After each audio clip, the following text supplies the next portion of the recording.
Good. Welcome. Dude, thank you for having me, man. You've been traveling for how long? I haven't done the math, but I think I crested the 30-hour threshold, like a 2-nighter thing, and then heading west.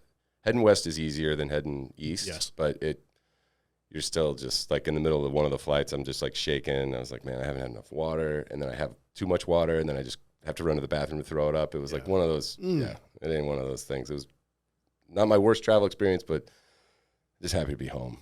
So you were in Budapest for what, 2 weeks? Like 13 days for the World Championships. And when he says World Championships, track and field. Track and field. Yep. And guys, Trey Hardee, if you didn't know, is a retired Olympian himself, silver medal. Mm-hmm. And you're going for NBC to commentate on all the field events. That's awesome. Yeah. So basically, I didn't make the 2016 team. Got hurt in the middle, and one of the producers sent me a message. I landed in Austin, and he's like, "Hey, you want to come back out to the track tomorrow? We'd love to put you in the mix and see what you got." And I never expressed any interest in doing that. I was like, "Hey, sorry, I'm in Austin.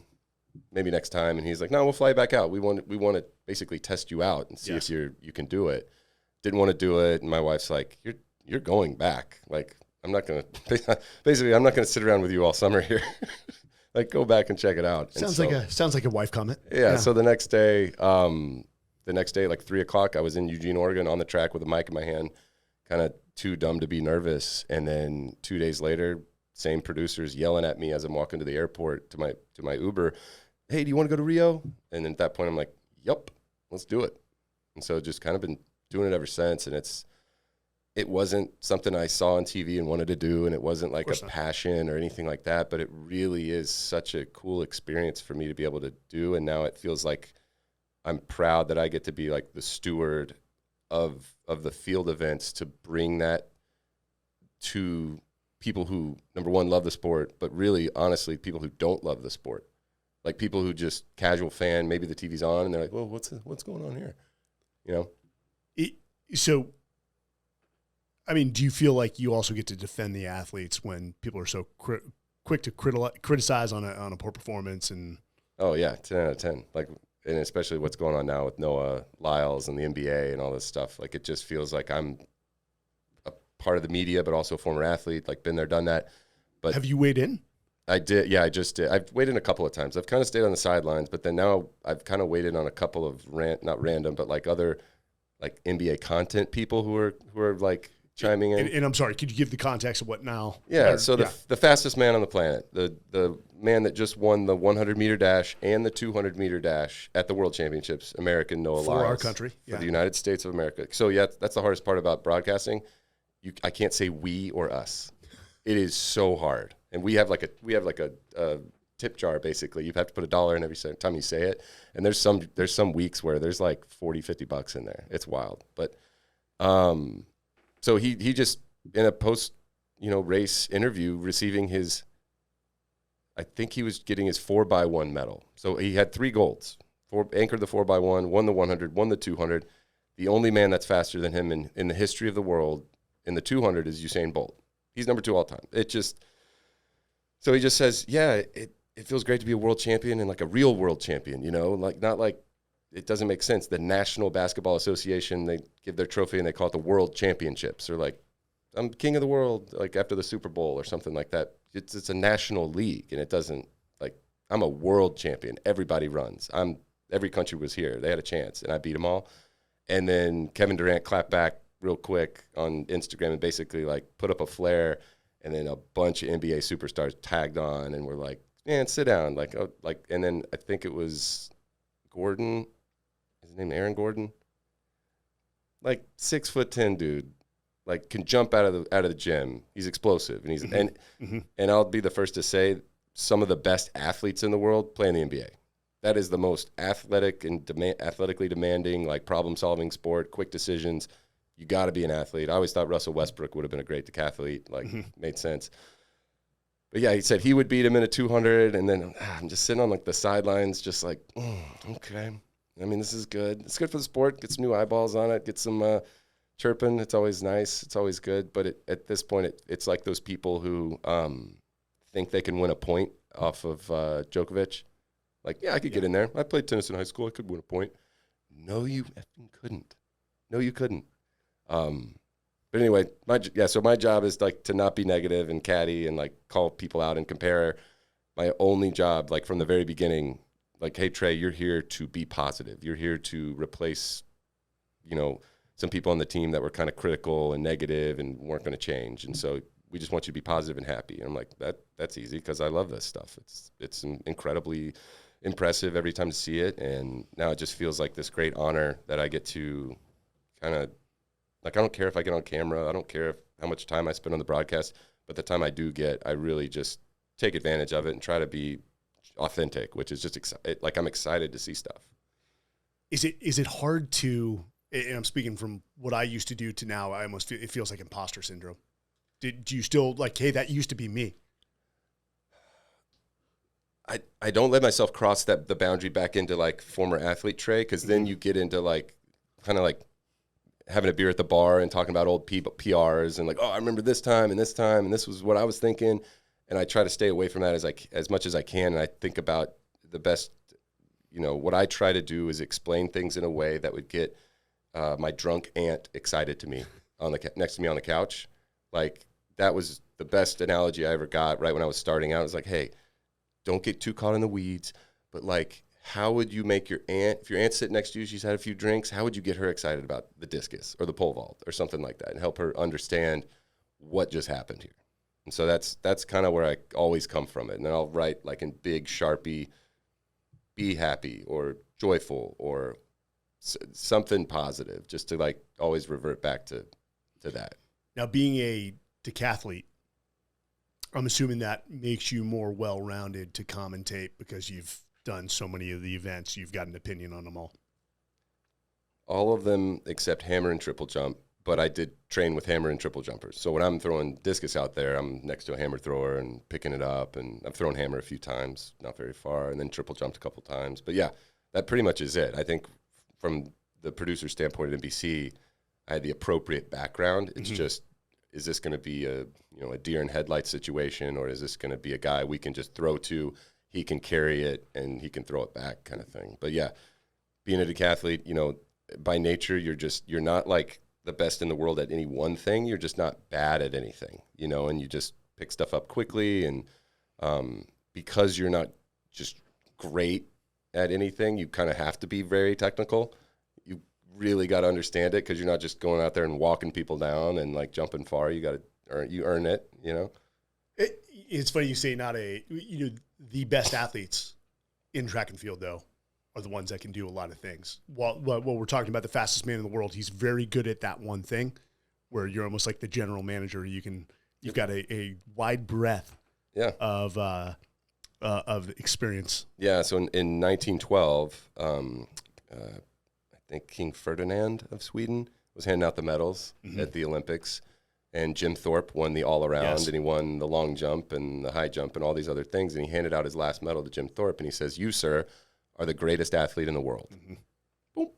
Put a pin in it, and then for the rest of time, that's been the moniker of like the Olympic or world champion in the decathlon. They're the greatest athletes in the world. And just for what it encompasses, I think that's kind of an attractor for some guys too. Like, yeah, I'm a good athlete, I want to do this. And it ain't easy. Like, it's not this like, yeah, I'm fast, it's just going to take me a couple of years to get real fast. It's a grind. Like, it's hard. There's metaphors galore for it, but golf is a really good analogy. No one just picks up a golf club first time and shoots, under par. And even if you do shoot under par, there's always that one or two strokes where you're like, oh man, that 3-putt, or man, I missed the green here, or I had to go up and down. It could have been a lot better. And it kind of keeps you addicted. And you got to have a bunch of shots in your bag, a bunch of clubs. You got to play in different you're playing against the weather. You're kind of playing against other people, but not really, like you're really playing against par. And that's the decathlon too. So it's a bunch of cut from the same cloth kind of bros. For the listeners, break down all the events that go into a decathlon. Yeah, so it's not kayaking or biking or it's not that. That's usually the first question. Shooting. Yeah, it's usually the first question. Oh, what kind of bike do you ride? And I was like, I don't own a bike, bruh. So it's 10 events over 2 days, and it breaks down the same way every time. There's 5 events first day, 5 events second day. First Does day. does that ever change the order of them? It never changes in the order, but sometimes weather happens, things happen, and then the scores they get put in a different category, but there are 3-day decathlons. It just has to be 48 hours from the start to the finish. Mm-hmm. Weather is the only excuse for it to kind of roll over to 3 days. But it's the 100, the long jump, the shot put, the high jump, and the 400. That's day one. And then the next day is the 110 hurdles, discus, pole vault, javelin, and 1500. And so it's just 9 speed, power, explosive events, and then 1 just ball buster. Favorite event? Pole vault, 100%. So that was all I did in high school. That was like Yes. first love. That thing's cool. It's not like the others.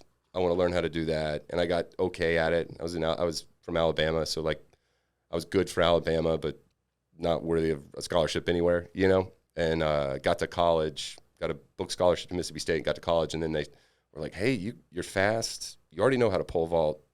Hurdles look okay. You're going to train for the decathlon. And I'm like, oh, I'd never really trained before. You know, I just picked up a pole and pole vaulted every day, and just hated it for like 5 or 6 months, like until I did my very first one. And then it was like, oh, this is it. I like this. You can dominate. Not even that. I think I finished like 8th place at the Texas Relays, my very first one, but it was still, I got to compete over 10 things, and I got this like point total, and I saw guys that were NCAA champions and had won conference titles, and I was like, I'm better than those guys. I think I can do this, you know? And it was like, let's just keep these up. Let's see how quick can I get good? You know, how many points can I score next time? It's like a round of golf. Like I wanted to get back out there and do it again. Event you hated the most?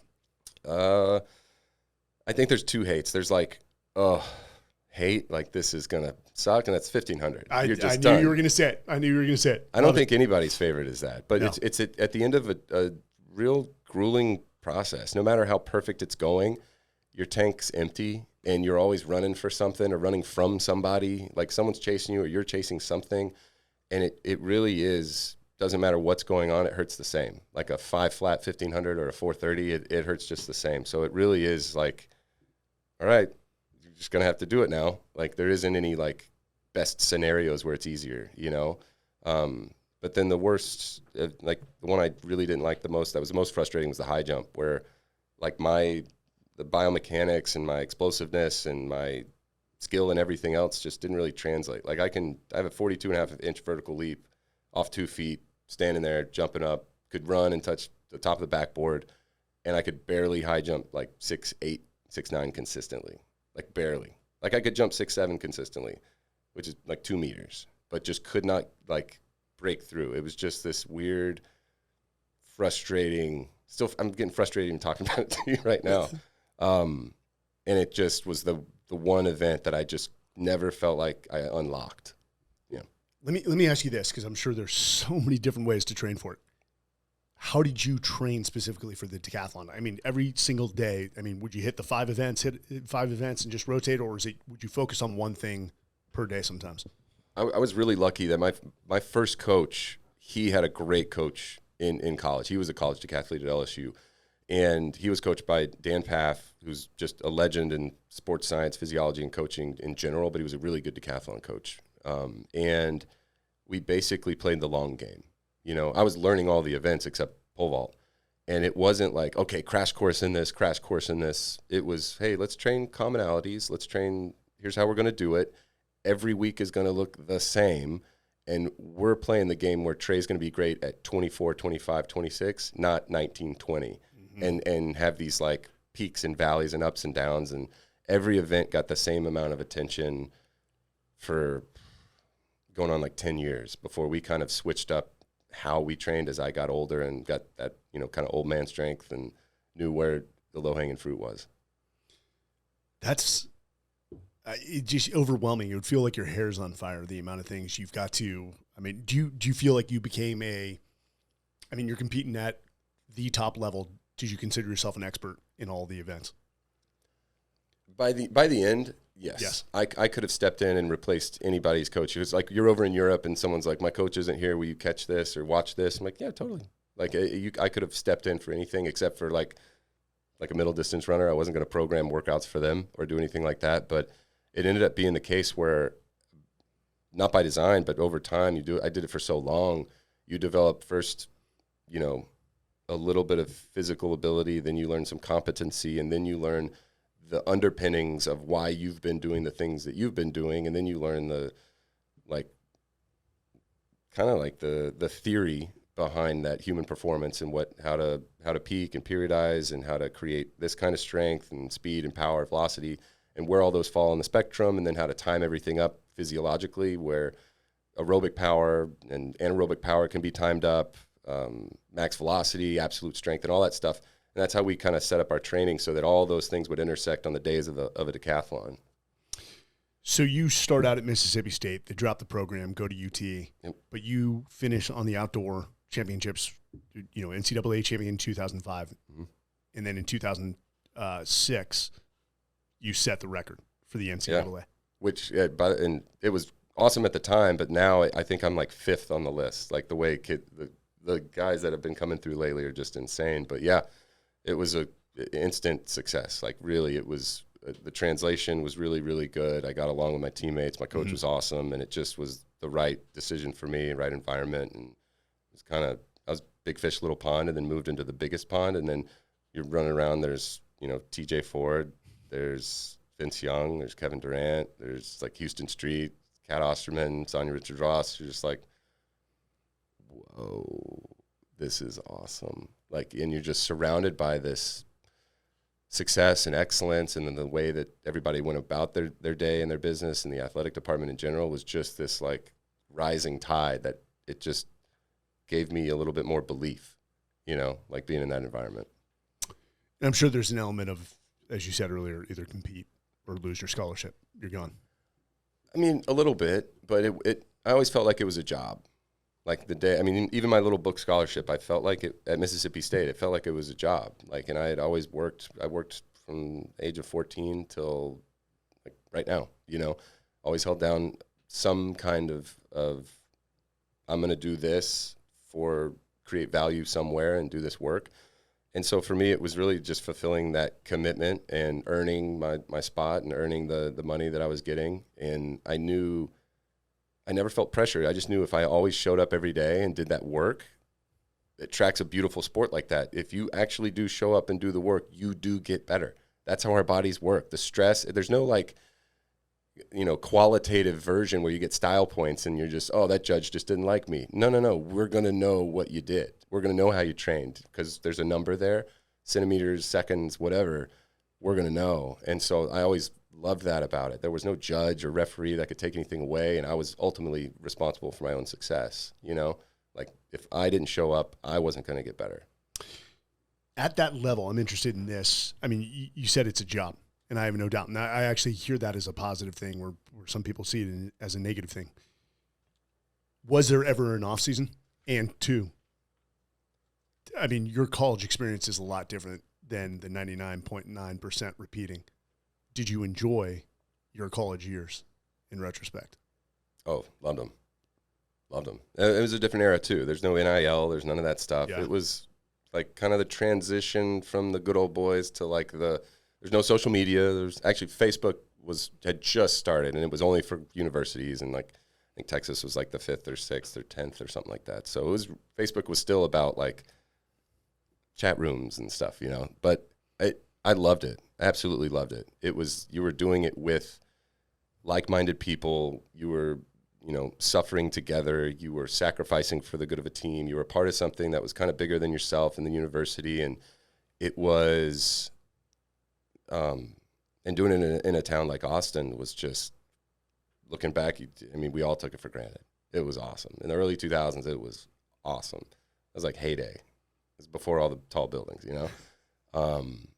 And I think I had a similar experience to everybody else that was doing it because, or at least on my team, we all loved the sport. And we all just loved each other enough that we would go to the well and do whatever we needed to do for the good of the team. And there was that camaraderie, which is different than being a professional athlete when there's, you know, hey, do whatever you want, man. We don't care. You don't have to show up today, you know. But the college experience was awesome. Ever in off season, or when the indoor and outdoor season ended? I mean, you're going right back into some sort of training. Yeah, I mean, in college you run all the way through like mid-June, and then off season was see you next fall. When you show up for class, we'll start training again, and then professionally the season shifts a little bit. So competed a lot less indoors than I did in college, but the season would run into August and early September. So October 1 was typical start date, like, hey, let's get things moving again. But the way we program all of October, I mean, there's no weights, there's no real running and jumping on a track. It's all just general prep, like easy GPP stuff where you're getting your body ready to work. Mm-hmm. And by the time mid-November rolls around, now it's like, all right, here we go. You're putting in hours. We're clicking into like the 35, 40 hours a week, AM, PM, 4 days a week, and then just one session on the other 2 days. But 6 days a week of training, 1 day of complete, active recovery, rest, and that kind of thing. I'm totally off my Olympic years, but 2005, 2006, you graduate in 2006. What's the closest Olympics? 2008. 2008. Yep. Oh wait. And you didn't make did you make the Olympics on that? I did. I ended up making the Olympics. So I had gone to the Olympic trials in 2004, and it was like my 4th or 5th decathlon ever, and was just like, oh, shoot, you can be pro at this? This is cool. Like, I was totally naive, like bumpkin from Mississippi State. And that's when it kind of clicked for me, like, and my coach leaving, and they cut the program. I was like, I want to take this farther. That's the spot for me. I did that. Ran into a couple injuries in 2007, but signed my first pro contract, then started running for Nike in 2007, but didn't compete in a single decathlon that year just from wrist surgery and tore like the adductors off my pubic bone, and that'll do it. That happens. That'll cause you to hang it up. So hung out that year and really struggled until the following March of 2008. I'd done a lot of general prep work. I was strong. I was kind of fit, but I hadn't sprinted and wasn't able to do a lot. And then something in like March, April just kind of clicked. I started seeing a different physio, and it just started unlocking, started feeling better. And then made my first Olympic team. And it was just this, like, life was still pretty easy at that point. Like, wake up, go to bed, train in the middle a little bit, stress, rest, and you're going to get better. There wasn't any, like, mentally it was hard just because I was hurt and I wasn't able to, like, really be myself. But I was still young enough that the improvements were easy, put it that way. When you were injured for a year, mentally, how was that? Because what I see, the common thread amongst high performers, and you represent the very high percentage of those high performers, when they are down, that is when, like, mentally, like, you see people spiral. Yeah. I was young enough. I never really was caught up, like, my identity is this, I'm this guy, I'm the, national champion or record holder. It was just, I learned a lot through it because I would try to do too much too soon, try to come back too quick, and it just kicked the can down the road for another few weeks, and then did it again, kicked the can down the road another few weeks. And so I learned a lot from that experience of just saying, hey, be still, take care of this stuff, everything's going to be okay. And it really was a lack of confidence and that anxiety of being like, I'm not going to be ready. I got to put in the work. I'm not going to be ready. Instead of saying everything will work out if I do everything smart and do it like I'm supposed to do and do the work, I'll have no regrets. Maybe I make the team, maybe I don't. Maybe I'm done with the sport, or maybe I'm not. But at least I'll be able to live with myself and have no regrets.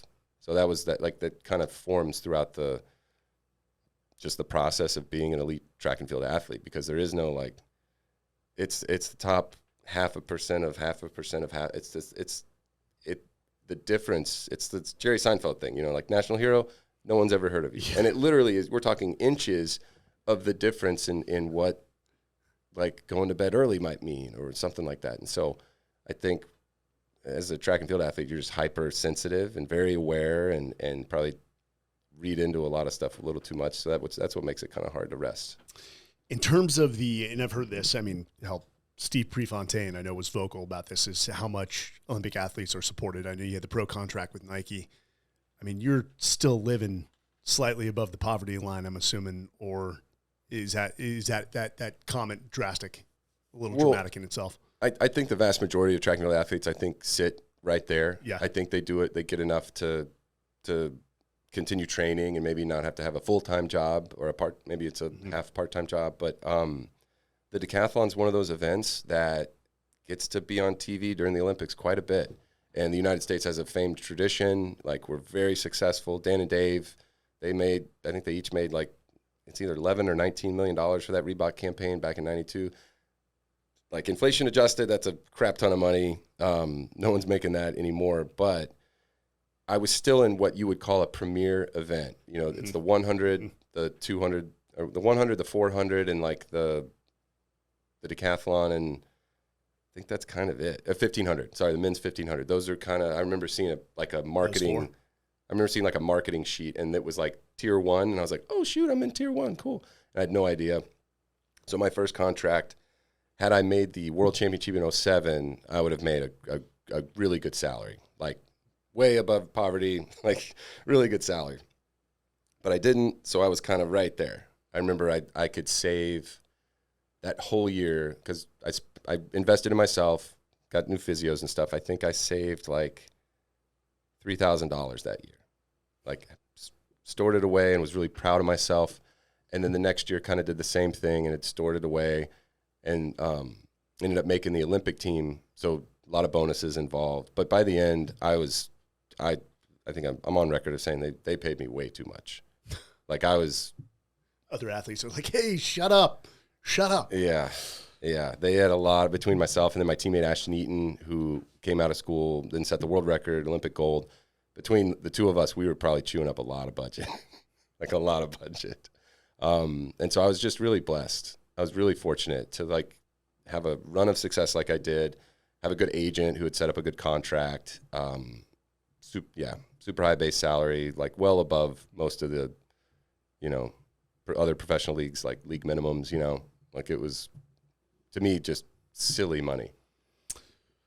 Yeah. The women's soccer team didn't feel that way. Yeah. That's a joke. Too soon? No. Too soon? All right. We just got canceled. Did they win? Awesome. Did they win their case? I haven't been following it. I think they won the case. That's an interesting, so I understand their perspective, but I also, you run a business now, correct? It's dollars and cents. Yeah. If I have a salesperson that pulls in $10 million, he is going to be paid $1 million in commissions. If I have somebody who pulls in $5 million, they're going to make $500,000. Yeah. And I understand why she's saying what she's saying, but at the end of the day, I mean, men's soccer just brings in more views, more audience. TV rights are worth more. Oh. There's just it's kind of, they're not playing the same game in terms of the back end there, and it's hard. Like, I don't think there is a right answer, and there's not a fair answer, and there's not any of that. It's just it's never going to be copacetic. It's just hard. Yeah. So the definition of fair has, as you evolve and you mature, like, do you have kids yet? 3 children. 3 children. No kidding. What ages? Yeah. 6, 4, 2. 6, 4, 2. You guys are done? Oh yeah. Okay. It's they technically can't say 100%, but medically improbable that I can produce another child. Don't get me started there. We're trying right now. I'm an old dog. She's a little bit younger. So, when you teach your kids the concept of fair, I think I'm going to take a different approach from my parents. Or maybe they did teach this and I just did, I was not I was an unruly kid. Went in one ear and out the other. Is you can put all the work in and you still don't win. In the first line, a child usually says, "This is unfair." Yeah. I think that's hardwired in us as humans. I really think fairness is a big, deep, like, it's why we've done what we've been able to do in terms of civilization, in culture, and all that stuff. Like, have you seen the 2 monkeys that are given grapes in captivity? I think I have seen this. And they each get one, everybody's happy. They each get one, everybody's happy. They each get one, everybody's happy. Then one of them gets his one, and the other one gets 2. And the one that gets one just literally goes, sorry, my French, ape shit.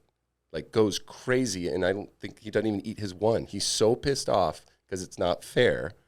And I think it's there. I don't know what the study was trying to prove, but to me, it was like, yeah, I think that's. And then now having kids, it's very much fairness is a big part of it. But I think fairness oftentimes I think gets confused with like equitable or equality or and those kind of terms where what's equitable might not be fair on paper, but it actually is, you know? So I have a good buddy, actually, Will knows him, and his daughter came to him, and she was quite upset because she had gotten an A in this class, and her friend had gotten a C, and he was trying to reinforce a lesson he saw an opportunity here, and he asked her a series of questions. Well, did she work as hard as you? No. Did she put the time in? No. Did she do this? No. And she said then her grade is fair for the effort she put in. And she said, well, it didn't soothe the daughter whatsoever. And he said, okay, well, how about this? How about I talk to the teacher? We're going to move your A to a B so that your friend can move up to a B as well. And the daughter said, well, what, no, I don't want to do that. And he did say something. He's from San Antonio. He said, welcome to the Republican Party.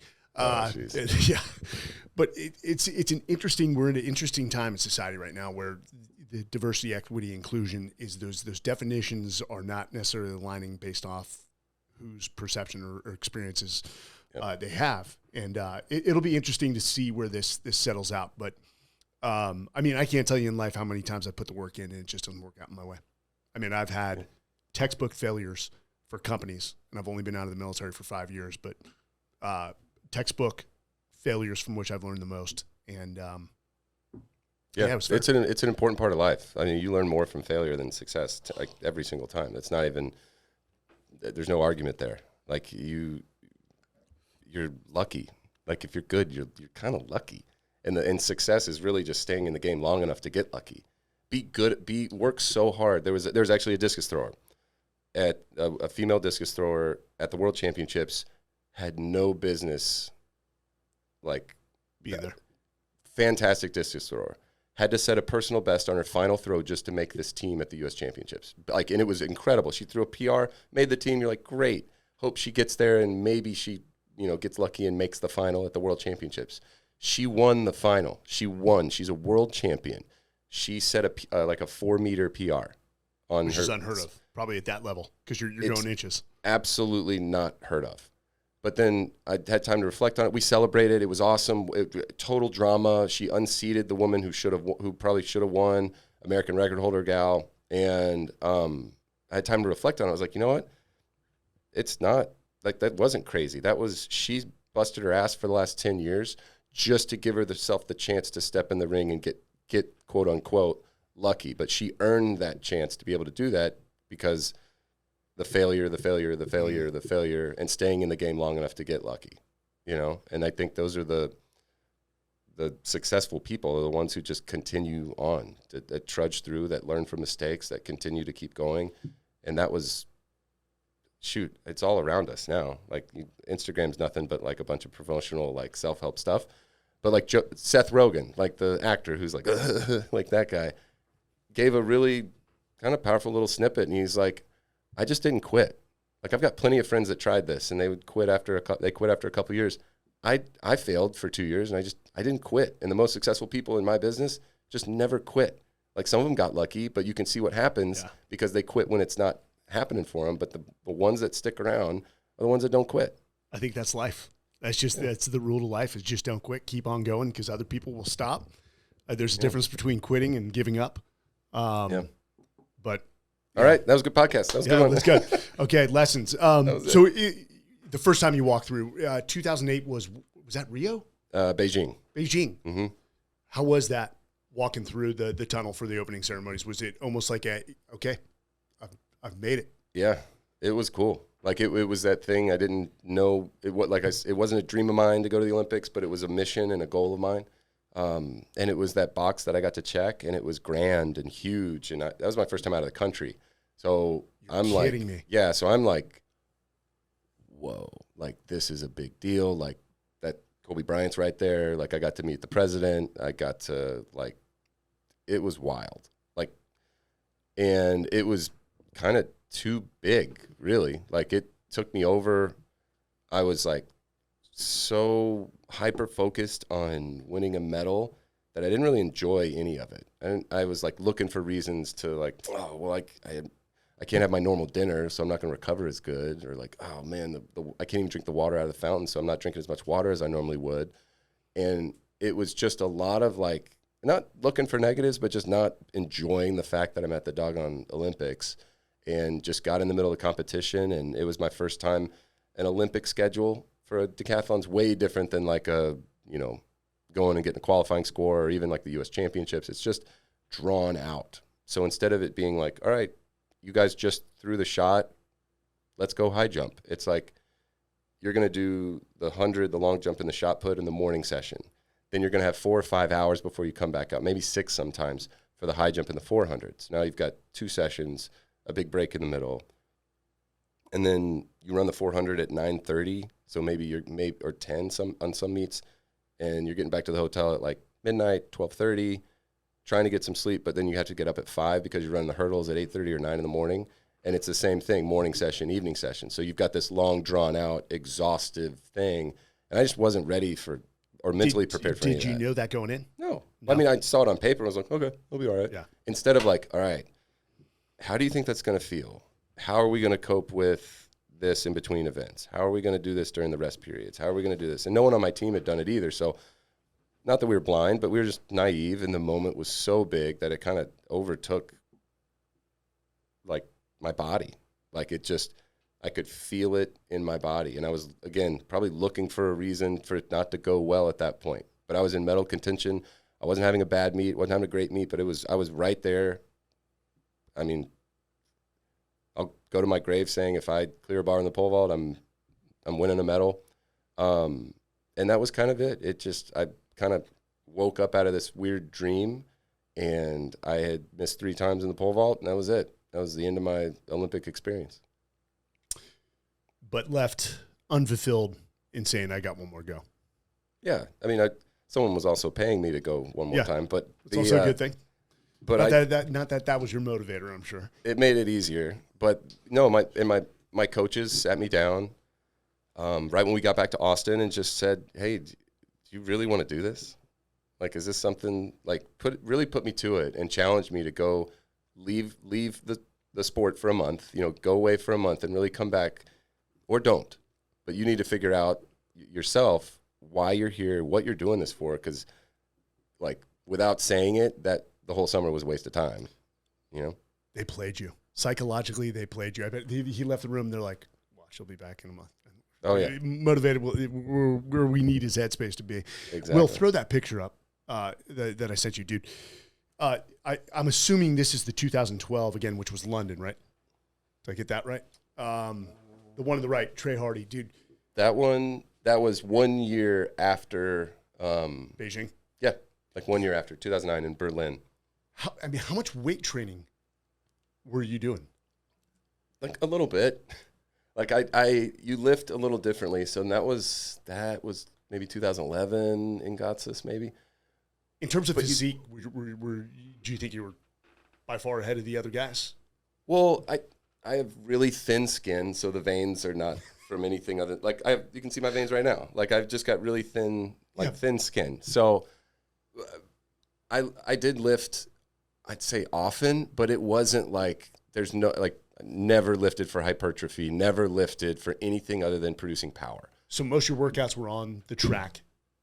Yes. Okay. Yeah. Interesting. And there's certain times of the year where maybe it's 60-40 track to weight room, and that's in the off season. Yes. And we're doing more like building a nice base of work capacity, but I don't remember ever doing anything over 5 reps ever. But was it on the off season where you felt you gained that second or that inch or that centimeter? Oh no. Off season was nothing. I wasn't touching a weight, touching the track, nothing. Like I got as far away from it as I could. Okay. And do you think was that the reset for you, just to like completely decompress, get your mind right? Because it's a full-time job. And I think the difference for me, what gave me longevity was the little stuff.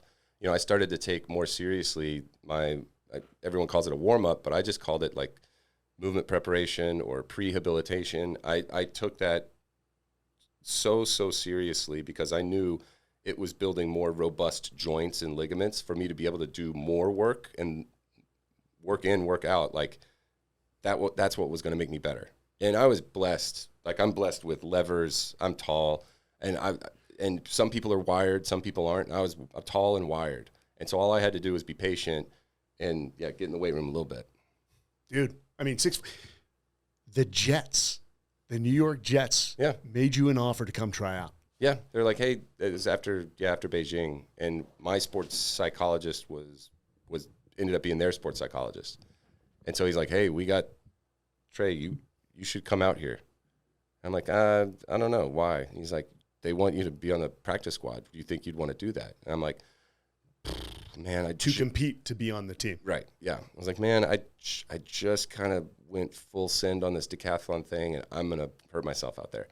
Like, I'm going to get hurt. Now, that's in the box of list of regrets in my life. Like, I should have at least taken the next couple of steps and seen what it was all about, because I'm in a pool with a bunch of the world's greatest athletes, you know? Like, I'm only around my peers who are fast. Like, 100-meter runners are faster than me. Long jumpers jump farther. Shot putters throw farther. Mm-hmm. I'm not the best at anything, but now on the other side of life in the career that I'm in now, coaching NFL Pro Bowlers and guys that can do it, I was like, oh, yeah, I checked all those boxes. I should have tried that. It will a testament to your athleticism that they recognize that. But what position were they exactly going to? Tackling dummy. Like, I don't know. They had to have receiver. Receiver. Yeah. Tight end. I was 6'5". I was at my heaviest when I was like pushing like winter weight, where we're like not worried about being lean. I was like 216, so I'm like 6'5", 216, and like lean. I'm like at the end of the season, I'm like 208. So your 100 was pretty damn fast. What was your 100? 10:26. So not slow, but not the fastest. But we trained for the 100, like acceleration development, every 14 days. Yeah. And then we did some form of like max velocity stuff every other 14 days. So yeah, I mean, did you ever throw weight on and do 100 to see how much it affected your personal best? Oh, no, not really. And you never run like a 100-meter dash in training, but like I could line it up with almost anybody, and at 30 meters, I'm within an arm's length. Yeah. You know? Yeah. That's amazing, dude. Yeah, this spring, I did a couple of warm-ups, and we get guys ready for the NFL Combine, and they're talking shit, and just like, yeah, man, you're slow, man. Everything you do looks slow. I'm like, all right, let's see how you do. And our guys are running their first 40s of the year after football season. They ran like 4.7, 4.8, and I was like, I could beat that right now. And they're like, no, you couldn't. And they've seen, I'm not training. I've just been doing like their warm-ups and like just trying to loosen up and feel good. I'm like, all right, I'll do it right now. We got the lasers were all set up. We did it. I went 468, like my first time in tennis shoes on turf, like shutting it down because I was about to hurt myself. I was like, there you go. How's that? And they're like, oh shit, we're slow. Hey coach, yeah, I gotcha. Let's get back to working out. Yeah. So silver in the 2012 Olympics. Yep. Eventually, you start to suffer some injuries, and now you said you're training pro athletes, training civilians. What made you take that leap from track to, I want this to be my next profession, my next passion? Well, I didn't. That was just another life lesson of mine. I retired, just had a string of like mishaps and injuries and stuff that was kind of beyond my control. Like I'd mentioned earlier, I sleep easy. I did everything right. I worked my butt off. Everything I did the intentions were good. I never got hurt or injured for something that was like not right, fluke, freak things, stuff that was just beyond my control. So I sleep easy. I did everything I could have done, so I have no regrets.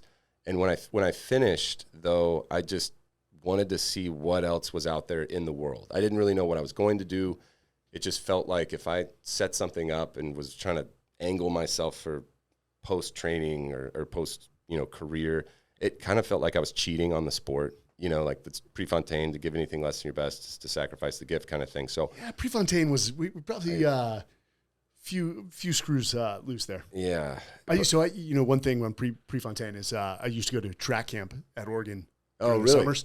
No way. We would train hard during the week, and then it was just parties afterwards. Nothing but the cross country and the track girls. It was because it was right around the time that they would have nationals during the summer there. It was It was a good time. Yeah, Eugene's a fun town. I'll be back there in a couple of weeks for the end of the year Prefontaine Classic. Yes. Yeah, close out the track season. And so I'd stored all the money. I'd bought a bunch of real estate. I didn't need a job. I didn't need to do anything. We were starting a family. I wanted to be a very present dad. I didn't want to just jump at the next thing, and I didn't want to make a decision because I had to. And then ended up going and getting my master's. I got my MBA right after at a really competitive program, and now I've got all these new tools. Now I've got like a network. I've got things I could go do, and I just started to try on different hats, and none of them felt right, and I couldn't put my finger on why, but I just didn't want to get back into track. I was like, I've done that. What else is out here? The whole world is out here. There's a bunch of unsexy, great businesses that I could be good at. What do I need to do? And just tried them all on. And it wasn't literally until close to a year ago, about 11 months ago, we're talking 6 years after retirement, that I was riding up in an elevator with the owner of a gym here in town, and we just got to talking. It was a great conversation. He's like, why don't you, hey, come to the gym? I'm like, okay.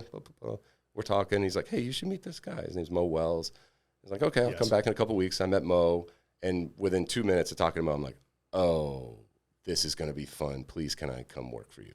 And ever since then, it really hasn't felt like work. It really hasn't done anything except kind of fill my cup. You know, my drive home at the end of the day, I'm excited. Like I'm full. I'm like, it feels like I'm on purpose. And that's what training and stuff was for me. I knew I was supposed to be a decathlete. I was supposed to be here doing what I was doing. And I know what that feels like. It's kind of like I had a plug and the outlet was track, and it was this perfect fit, this very unique puzzle piece that fit right in there. And it just felt complete, whole, and purposeful.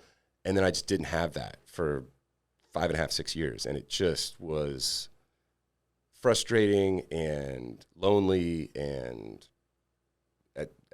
during times just I felt ashamed for feeling those things. And now I don't feel any of that anymore. Like, I feel like I'm back doing things that fill my cup, and that I like where this is going. It feels very familiar to me how I felt starting my career. For a lot of the SEALs that contact me and they're like, hey, I'm going to go into private equity. I'm like, hey, just I did that. slow your roll.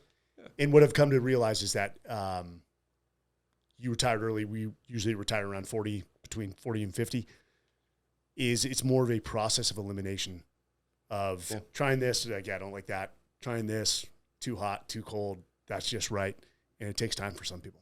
Yeah. I think that's the best advice you can give too. Is like, hey, you're not going to find it. You're just sorry, not going to find it. But what you can do is figure out what you don't want to do. And then be thankful that you're figuring it out now and not when you're 60 or what, like that was really good advice for me.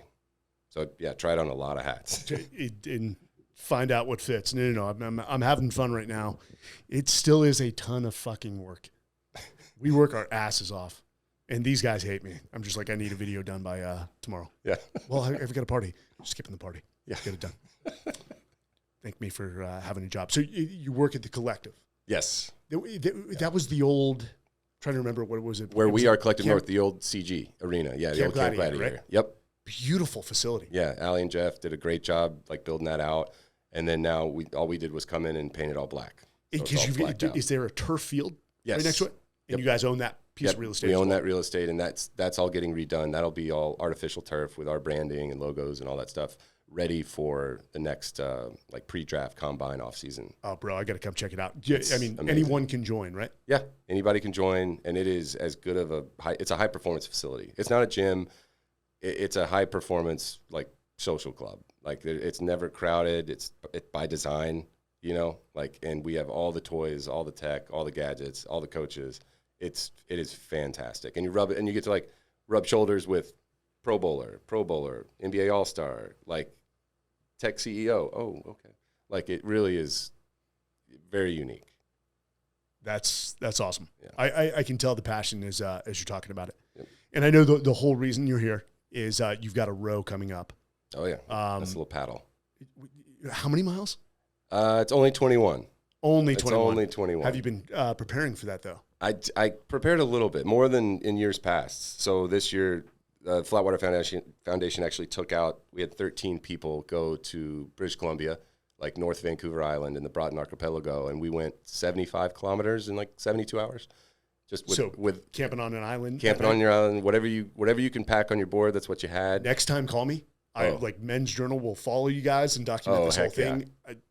Yeah. I had a buddy do that on the Lake Michigan. Okay. Between some islands. That can be choppy. Yeah.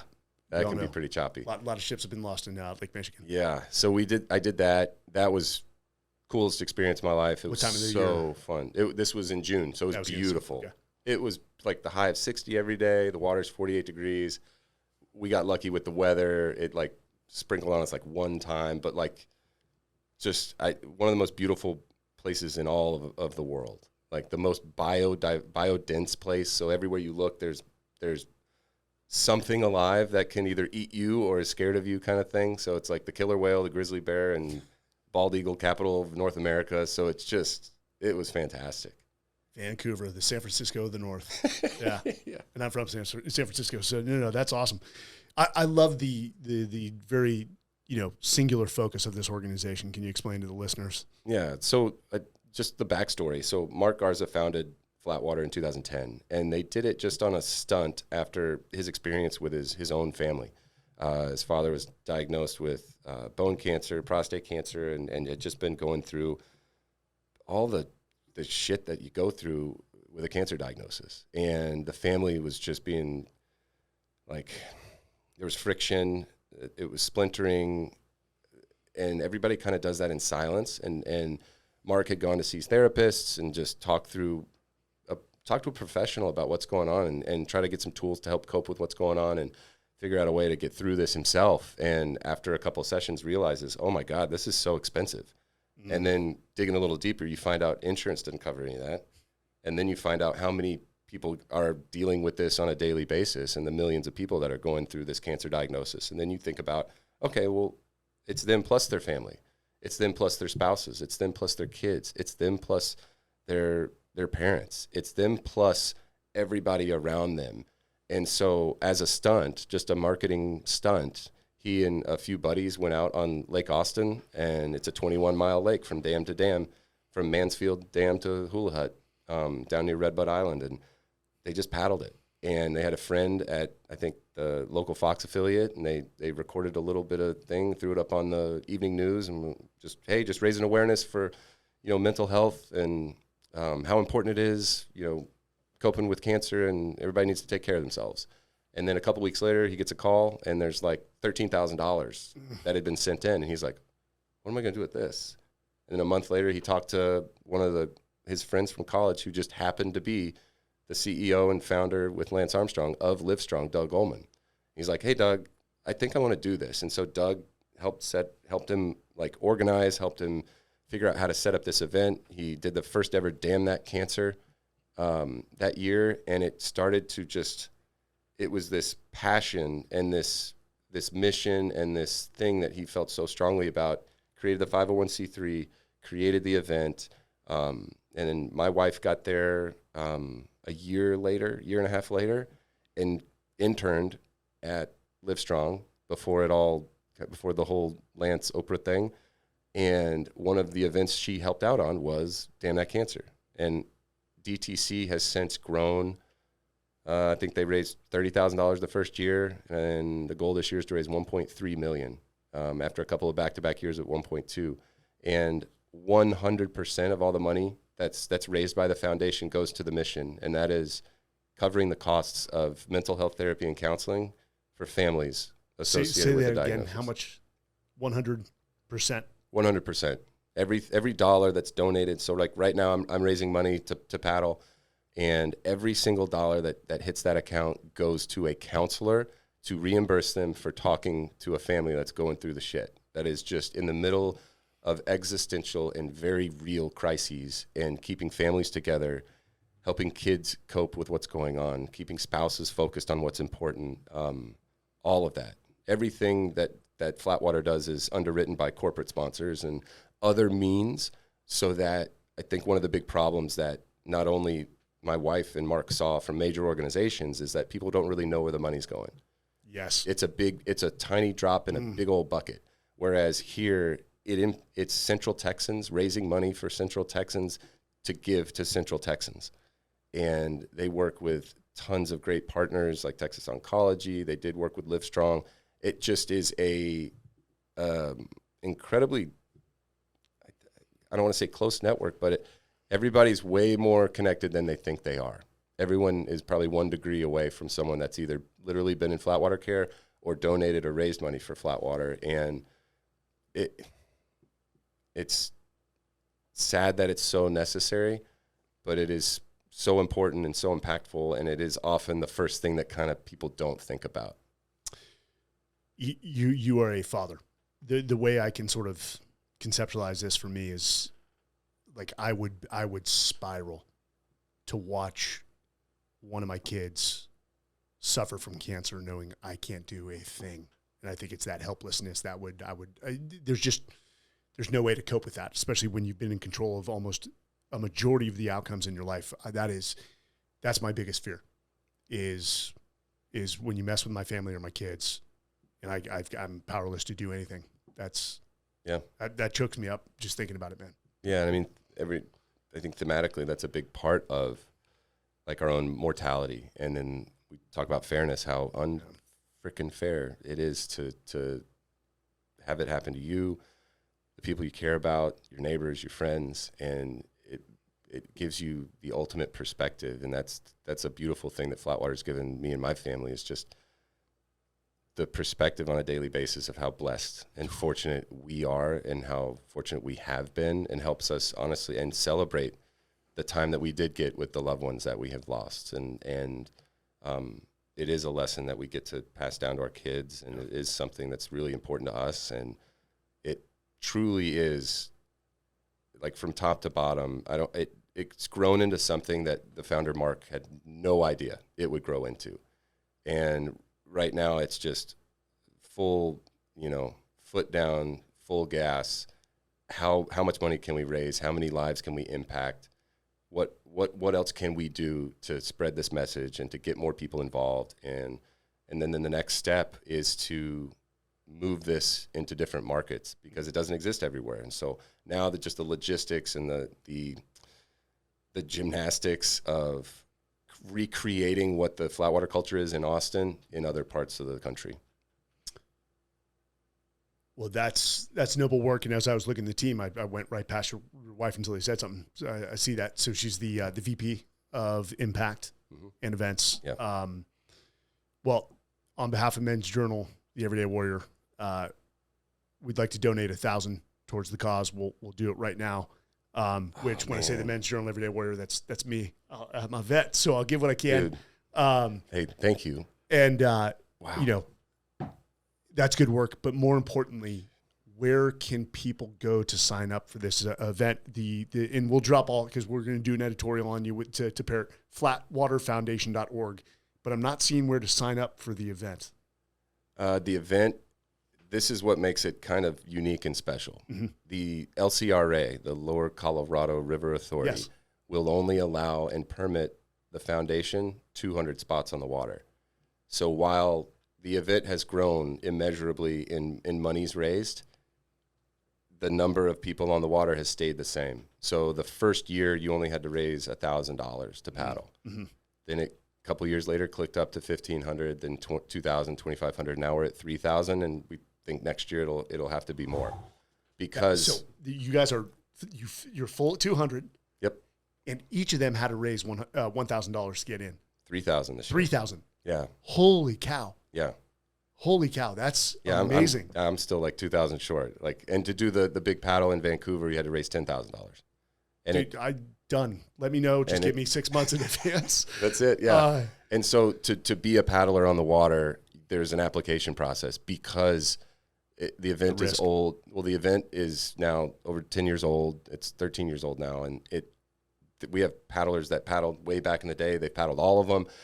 They get their spot. You're an old school friend of the foundation. You got your spot. And then that number is growing. And so our ability to take on new paddlers is harder and harder. And it's not like an audition, but there's an application process where we want to hear your story, and we want to know why this is important to you and why it means so much to you before we let anybody on the water because we just can't let everybody that wants to.